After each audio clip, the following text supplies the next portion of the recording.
What does Harvard think about the carnivore diet, and are they flip-flopping?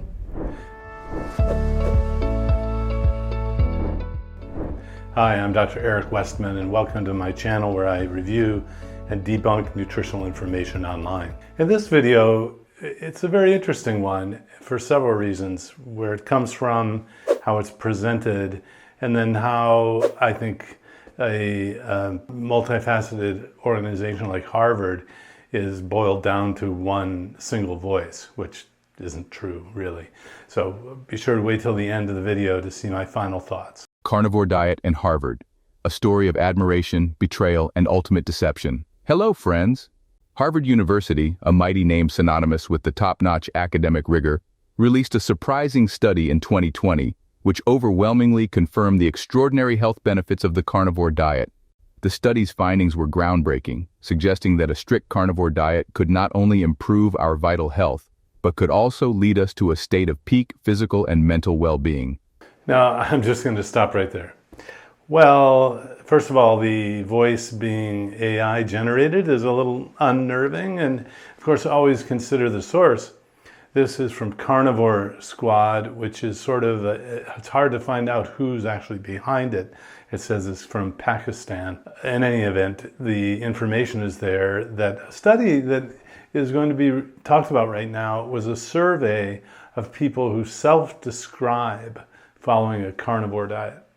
That's not hard evidence. It's not a hard prospective study with outcomes measured in everybody. And so already there's an overplay of how important the study is. I wouldn't say it was groundbreaking. I'd say that it was interesting and preliminary. And so now we're seeing usually we review videos where there's anti-keto bias. Now what I'm seeing here is already a pro-carnivore bias. However, in a shocking reversal, Harvard has released some new research publications this year that starkly condemned the carnivore diet, labeling it as terrible and extremely unhealthy.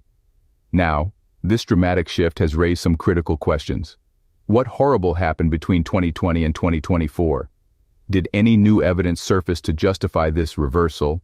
So I just need to editorialize here. There are several entities at any university. There's a public health group, there's a medical group, there's a pediatric group, there's all sorts of, even Duke has probably 3 or 4 different dietary programs. Not everyone recommends a keto or low carb or carnivore diet at Duke. I understand that. It doesn't mean Duke is for it or against it. In fact, the university usually says they don't really have any sort of official policy. The science, says it for itself.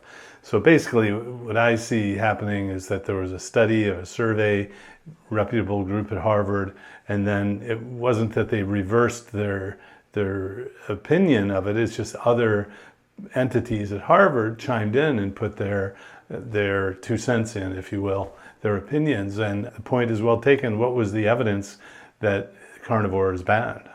Let's find out. Or are there some other forces at play? In order to answer these pinching questions for our viewers, today in this highly informative video, we will explore the detailed findings of both the 2020 and 2024 studies, examining the disturbing influence of the plant-based food industry, and discuss the worst 5 chronic health conditions that the carnivore diet effectively heals, followed by the updates on ongoing battle for truth in the world of nutrition. There's a lot on stake for us all. Just stay tuned or you may regret later. Starting off with the 2020 Harvard study, a groundbreaking endorsement. Well, friends, in today's world of nutrition, few diets have generated as much buzz and controversy as the carnivore diet has done so far. The story begins in 2020 when Harvard University, under the leadership of Dr. David M. Ludwig, conducted a comprehensive study on the carnivore diet, sending shockwaves through the world of nutrition. Dr. Ludwig, a renowned figure in the fields of nutrition and metabolism, sought to investigate the effects of an all-meat diet on various health markers. The study, published in Current Developments in Nutrition in July 2020, involved over 2,000 participants who adhered strictly to the carnivore diet for 6 months. Participants were regularly monitored for changes in body weight, blood glucose levels, lipid profiles, inflammatory markers, and cognitive function. The results of the study were nothing short of extraordinary.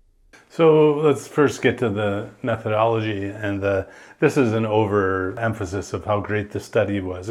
It's a survey of people who say they're doing a carnivore diet, and that is really what we would say preliminary research in the clinical trial world. You know, you have an anecdote if someone says they're doing a carnivore diet, and all these things get better. There's some very famous people who have these anecdotes of their medical conditions just disappearing, which, you know, that's great. And then you have a bunch of anecdotes. So it's called a case series or a cohort, if you will. But until you bring the people together, follow them really carefully, measuring exactly what they're eating, we're taking their word for it.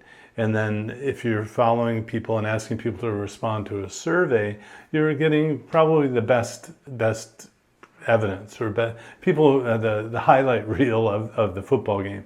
You're getting the best results from people who follow a carnivore diet, probably. We don't know for sure. So that's a major limitation of this study. I would not say that it's groundbreaking. I would say that, well, I suppose it is in the fact that it was the first study to address people self-describing a carnivore diet, but it's nowhere near having a study funded where people come into a lab, get labs drawn, people are followed knowing exactly what they're eating over time, filling in forms or taking biomarkers, and that study has yet to be done on the carnivore diet. So, but what you're going to hear now are all the benefits for people who self-describe and fill in a survey about how well they've done basically on a carnivore diet. On average, participants experienced a 12% reduction in body weight, with some individuals losing as much as 20%. This level of weight loss, achieved without the need for calorie counting or portion control, was unprecedented. Well, so hang on. No, there have been lots of studies of low-carb diets where you don't control calories or count calories or anyway. So again, this is a pro-carnivore bias for sure. The study also documented significant improvements in insulin sensitivity, with fasting blood glucose levels dropping by an average of 20%. This reduction in blood glucose levels indicated not only an improvement in metabolic health, but also a reversal of prediabetes in many participants. Such findings were particularly remarkable given the prevalence of type 2 diabetes and the challenges associated with managing this condition. The Harvard study also revealed substantial reductions in inflammatory markers, which are critical indicators of long-term health. For instance, C-reactive protein, CRP, a key marker of inflammation, decreased by an average of 35% across the participant group. Chronic inflammation is a known precursor to numerous diseases, including cardiovascular disease, cancer, and autoimmune disorders. Therefore, the reduction in CRP levels suggested that the carnivore diet could play a significant role in preventing these conditions. Additionally, the study highlighted improvements in lipid profiles, with HDL cholesterol levels, the good cholesterol, increasing by 15%, and triglycerides decreasing by 25%.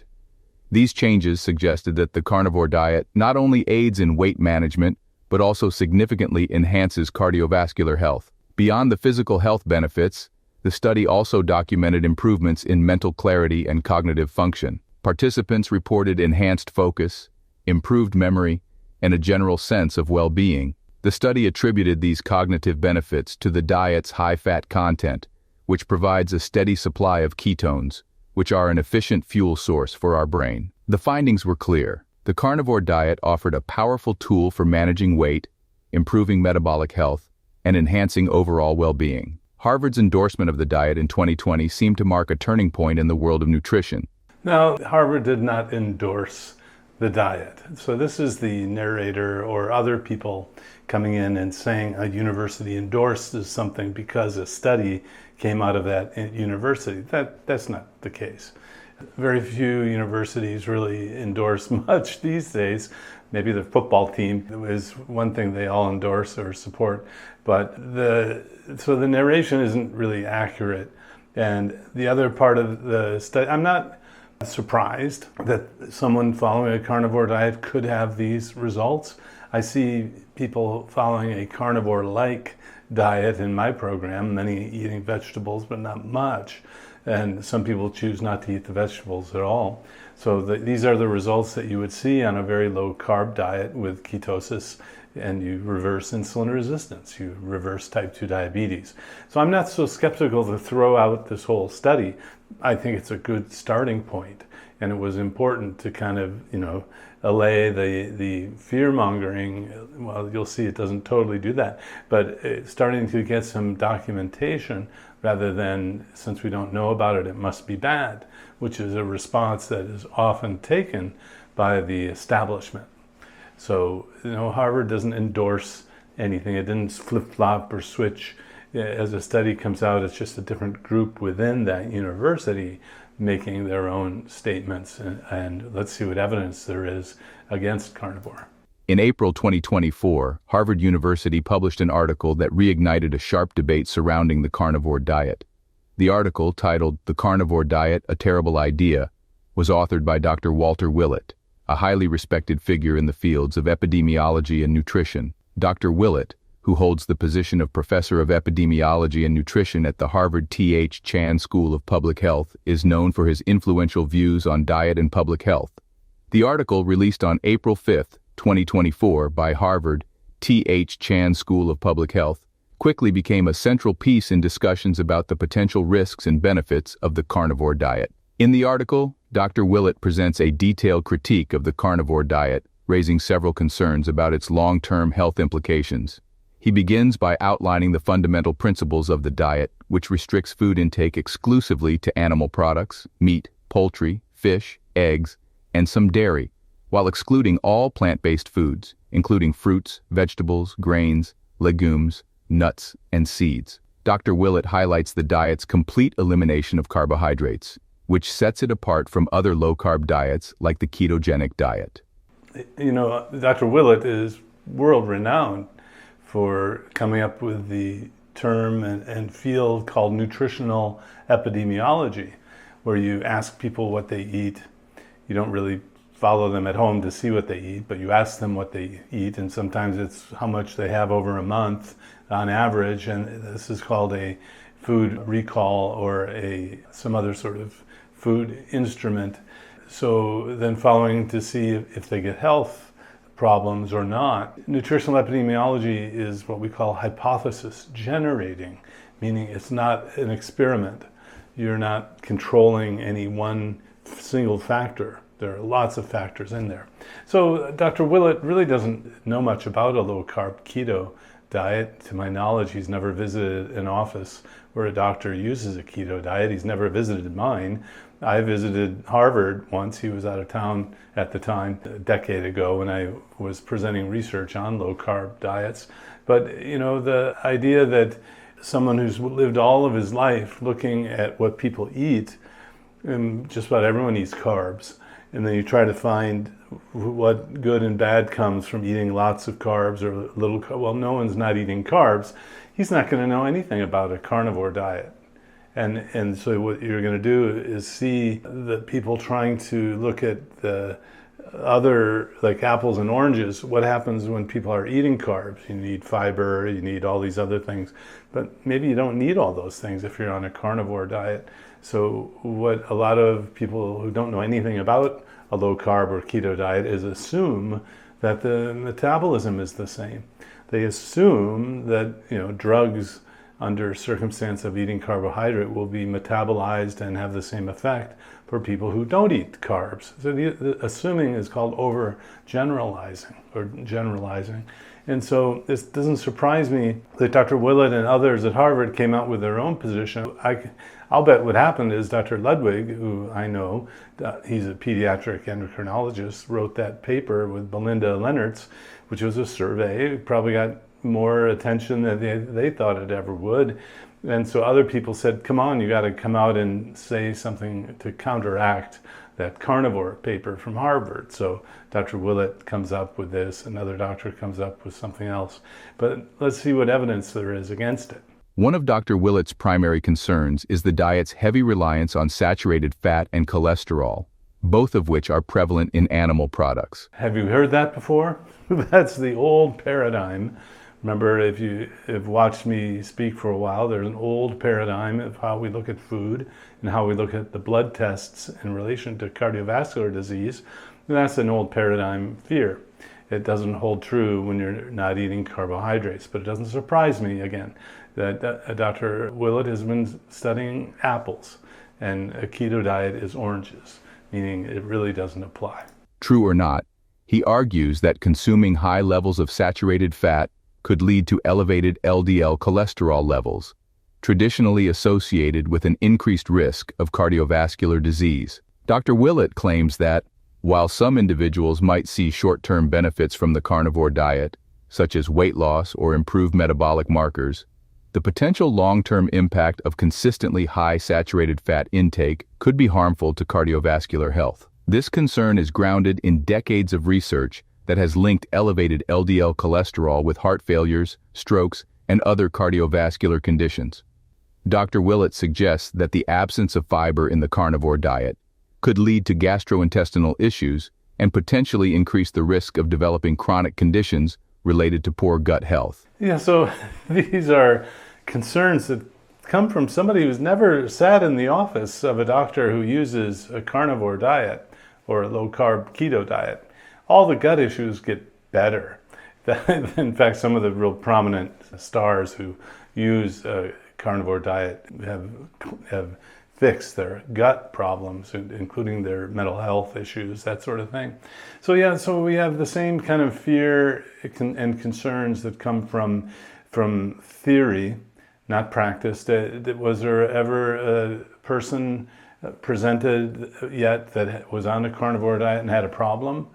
I don't see that surfacing here. And so even though if someone had a problem, you have to investigate maybe other things were going on at the same time. So Dr. Willet, as I would not be surprised, will take the old paradigm view of, well, it just doesn't seem like a healthy diet to us. Well, remember, Dr. Lunderson, Dr. Ludwig actually surveyed people who were following a carnivore diet. And actually, they were doing fine. Not everyone's LDL goes up. Some do, but most don't, which was a surprise to me when I used a low-carb diet and studied it now going back 25 years. Not everyone has an elevated LDL when they eat more fat.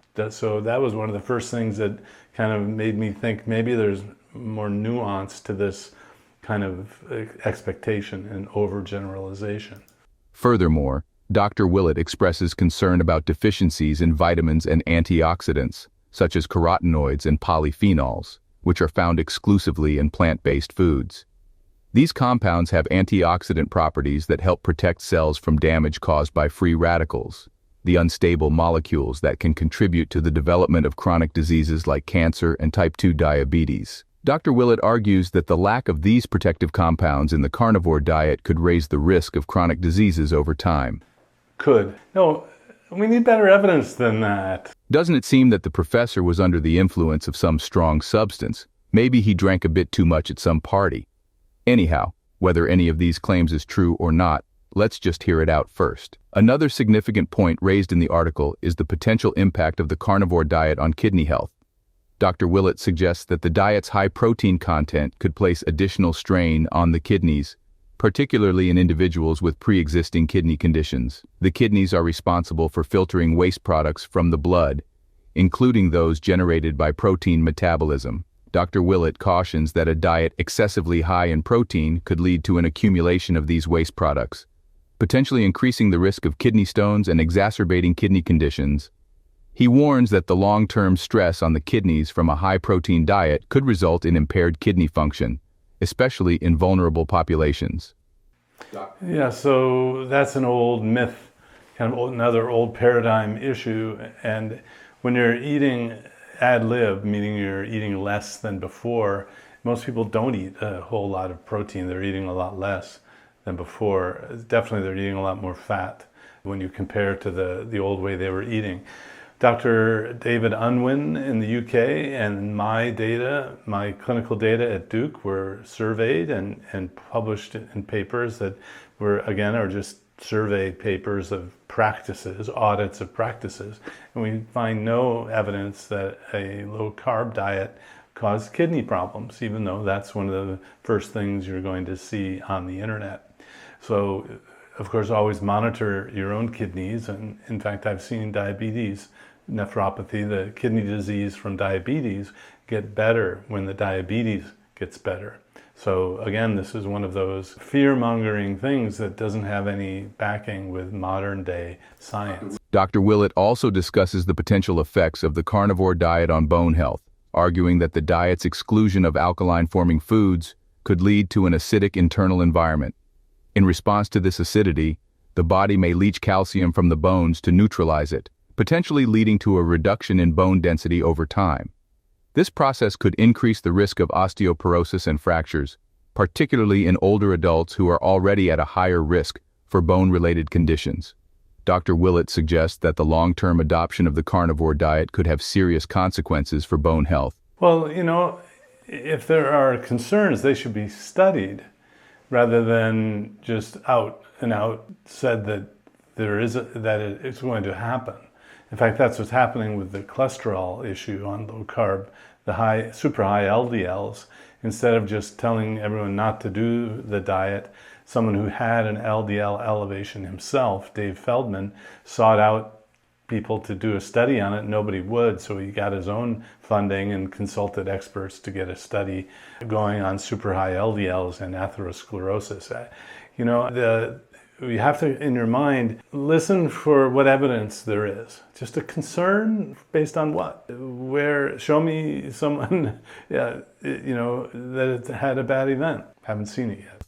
Especially in populations that are already at risk for bone loss. In addition to the health concerns, Dr. Willet touches on the environmental and ethical implications of the carnivore diet, noting the challenges associated with the industrial production of animal-based foods. He points out that the production of these foods is linked to significant environmental challenges, including greenhouse gas emissions, deforestation, and water pollution.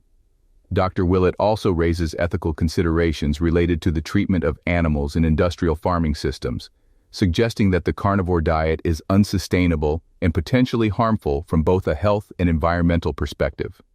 Well, this does not just stop here. I guess before we get to the final thing, the climate change is real.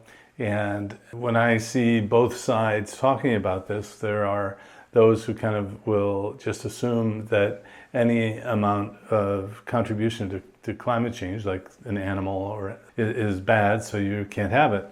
Well, but the use of the plant-based sorts of foods does not get off scot-free with the pushing and transportation of these foods all around. There's not really a neutral or negative way to survive, I'm afraid, in terms of climate change.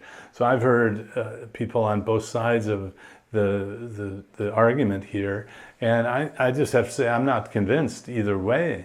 And to say that it's sold and it's done, I don't think that's the case.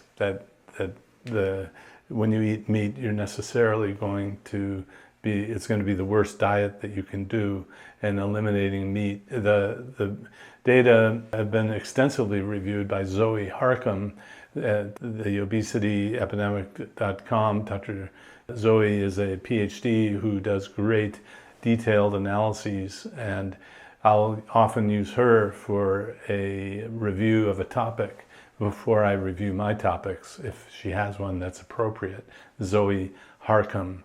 And so back to this, the ethical treatment of animals, you're right. I mean, that's a terrible issue, and I am in favor of regenerative agriculture, although my friends who are in the cattle world say, come out and visit our cattle farms. They actually take wonderful care of their animals. We'll go out in the middle of the night and find one that's stuck in the snowstorm or something, So the automatic, knee-jerk reaction that all animals are unfairly treated just is not true either. So let's see, there's one other doctor who chimed in. According to Dr. Lee Wine, saturated fat is considered the unhealthiest type of fat because it has been shown to raise levels of LDL, low-density lipoprotein, commonly known as bad cholesterol. This increase in LDL cholesterol is a significant concern because it is traditionally linked to a higher risk of cardiovascular disease. Further, Dr. Lewine addresses the broader risks associated with ketogenic diets, particularly those that are highly restrictive, like the carnivore diet. He notes that while keto diets can effectively induce weight loss by promoting fat burning, they also tend to raise LDL cholesterol levels in both the short and long term. You know, if you're not used to the old paradigm, new paradigm, the old paradigm when it comes to blood is the total and LDL cholesterol focus. The doctors will only look at the LDL and the total cholesterol. The new paradigm involves looking at the blood triglyceride and HDL. This is part of a syndrome called the metabolic syndrome, and it's not just the blood. So it's the triglyceride, the HDL, the abdominal circumference, often obesity, increased abdominal circumference obesity is there, increased blood pressure, which is a traditional risk factor, and then increased blood glucose as well. So the idea of just looking at LDL cholesterol is a bit anachronistic. It's kind of behind the times. And the doctor here for the medical letter, which is well respected, a lot of people read that, is not presenting any new data on people following carnivore? No. So Dr. Leonard's and Ludwig have a survey of people who self-describe carnivore, just setting the example of here's what can happen. And any new data? No, nothing. Just the kind of reaction based on the old paradigm response. Well, I'm going to end this one here.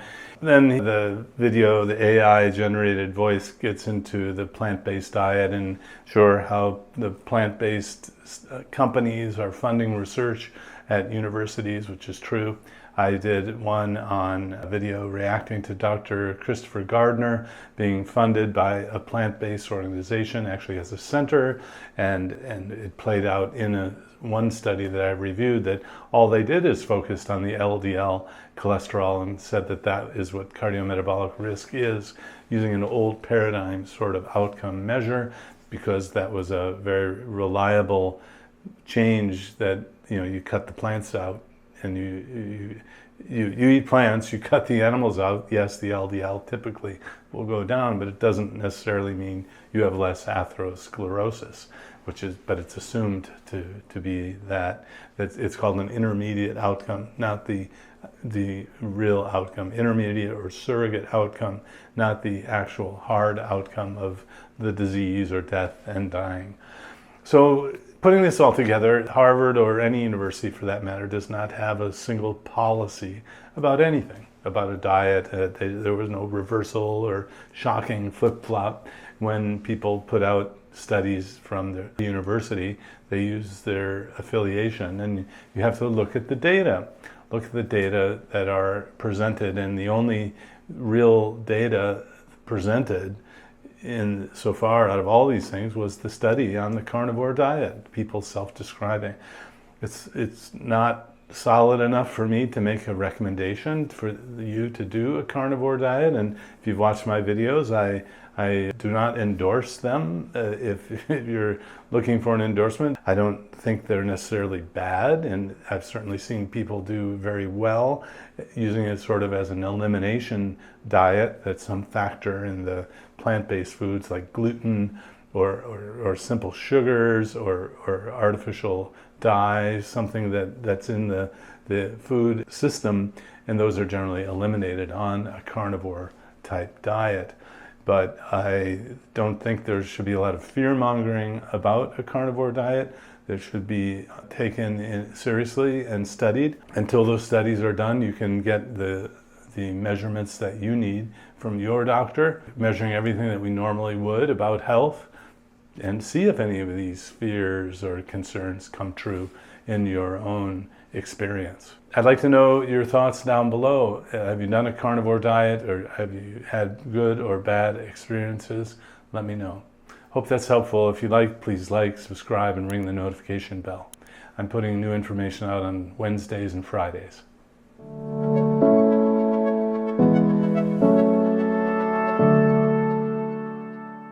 If you enjoyed this video, be sure to like, subscribe, and hit the notification bell, and check out adaptyourlifeacademy.com.